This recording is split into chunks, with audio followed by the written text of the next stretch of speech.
Greetings, Religion and Modernism students. Welcome to week 9. This is the last webcam commentary that I'll offer you for this course. I have to say that the 9 weeks have gone quite quickly. I know you've all been busy with other things in life, and I appreciate you taking the time, carving out the time in your schedule in the evenings and early mornings and the weekends to take this course seriously.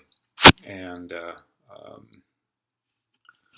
I hope the experience has been good for you, that it has expanded and deepened your approach to art on your art historical journey through graduate school. And I wish you all good fortune and best of luck in however you are using this experience moving forward. There are a few things I want to mention. I am teaching Spring 2. Starting in a couple weeks, I'll be teaching the Writing Art Criticism class, and I'll be teaching the Art Museums class. The Art Museum class will explore museums within the context of modernity as a distinctively modern cultural institution. And I'll be doing so through one institution, the Museum of Modern Art in New York, and primarily through one man, the founding director, Alfred Barr. I want to try to get microscopic and begin in a quite detailed fashion and then begin to expand and to view this very big and broad topic of museums and under the conditions of modernity through a single person and how this person really changed the face of art museums. And then with Writing Art Criticism, it's intended as a practical course. I'm approaching it from a historical and theoretical perspective with practical components, two practical components in it as a way to expose you to the challenges and the opportunities of writing art criticism. But we're looking at it as a historical development within a context of modernity. So I would encourage you to consider taking those classes. And those that are taking the classes from this class, I look forward to continuing to work with you. I'd just like to finish up our class with some thoughts regarding the last week's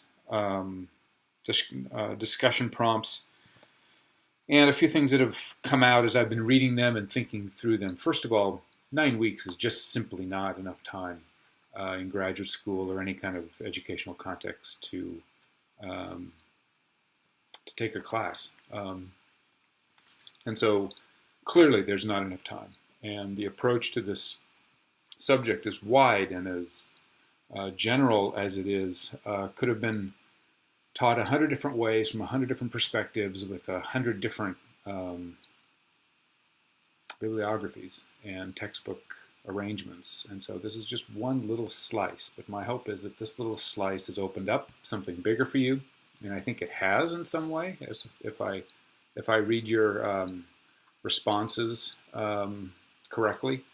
But I would also just suggest to you that the impact of the class may not hit for many, many weeks and months. And I know from my own experience, in my own graduate school experience, that seeds that were sown many years ago have only now come to fruition.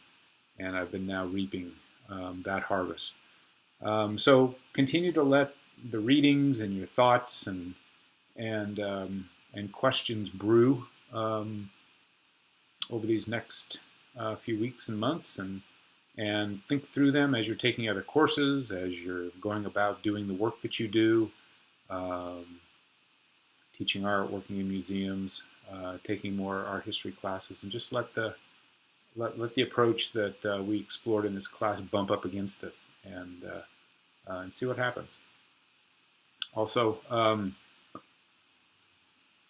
I also feel just given the nature of this MA program that we would have benefited greatly from a cohort, from a time together where we'd actually spend, either it was in January or in the summer, just spend time together in the classroom, to be able to go to museums, to go to galleries, to be able to spend time face to face with perhaps more extended lecture and conversation. I found myself yearning for that throughout these 9 weeks, and perhaps that's something that that will be explored in the future with the program. But I feel like that aspect is a crucial component in the program. I want to end by recommending 2 novels for you. They're both written by the Jewish writer Chaim Potok. The first is My Name is Asher Lev, and then the sequel to it, The Gift of Asher Lev. Both novels I found them to be profound. They focus on a little Hasidic boy growing up in Brooklyn, whose father is one of the secretaries, the higher ups in this religious community, and is very, very well respected in this very tight, homogenous community. This boy, Asher Lev, recognizes the as a gift as an artist, and it creates tremendous tension. He doesn't understand why God, who is supposed to be the master of the universe, as he calls God, a good God, given him a gift that has caused so much strife and so much tension. It's a beautiful story and something that gives tremendous insight into the nature of religion, the beauties of it, the ugliness of it, and as well the challenges and beauty of art. And so what I would like to do is I'd like to read a passage to you. This is in the first book. Asher Lev has come under the influence of this teacher. His name is Jacob Kahn, and this artist is modeled in real life, modeled after the sculptor Jacques Lipchitz.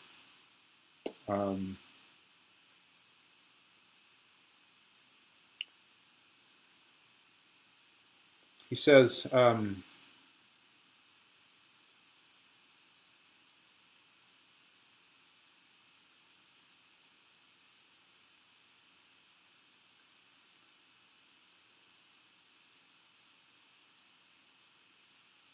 do you understand me, Asher Lev? This is not a toy. This is not a child scrawling on a wall. This is a tradition. It is a religion, Asher Lev. You are entering a religion called painting. It has its fanatics and its rebels, and I will force you to master it. Do you hear me? No one will listen to what you have to say unless they are convinced you have mastered it. Only one who has mastered a tradition has a right to attempt to add to it or to rebel against it. Do you understand me, Asher Lev? I nodded slowly. Asher Lev, it is a tradition of Goyim and pagans. Its values are Goyish and pagan. Its concepts are Goyish and pagan. Its way of life is Goyish and pagan. In the entire history of European art, there has not been a single religious Jew who was a great painter. Think carefully of what you are doing before you make your decision. I say this not only for the Rebbe, but for myself as well. I do not want to spend time with you, Asher Lev, and then have you tell me you made a mistake. Do you understand? There is probably no better evidence of the religious nature of modern art than this passage that Chaim Potok wrote about the history of modern art as a religious tradition that has its believers and heretics and skeptics. And there are deep tensions between Orthodox religious belief and modern art. And even though we talk about them in close relationship, there are tremendous tensions. The tensions within the religious communities, in which those in the community want art to serve particular ideological and propagandistic means, fight against those religious believers who are living as artists, who are trying to push the medium and trying to explore the full richness and depth of human experience through painting, sculpture, stand-up comedy, filmmaking, any other creative endeavor that gets sideways against certain presumptions about religion and art. And yet there is a deep affinity of the aesthetic experience that is somehow and in some way a religious experience, an experience of the sublime, an experience, as the theologian F.D. Schleiermacher in the early 19th century argued, a feeling of total dependence. And so I hope this class has been helpful to you, and particularly for those that don't hold any religious commitments, that do not consider themselves religious persons. Just simply to understand that what it means to be religious, as I'm sure you feel, is much deeper than publicly recognized organizational, confessional, religious affiliation.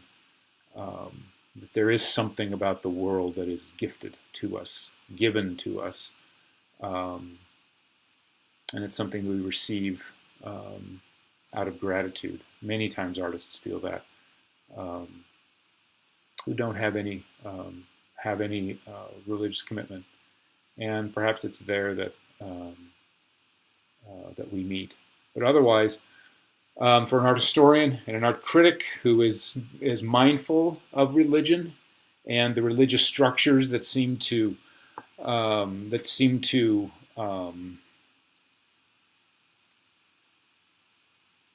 be characteristic of artistic practice,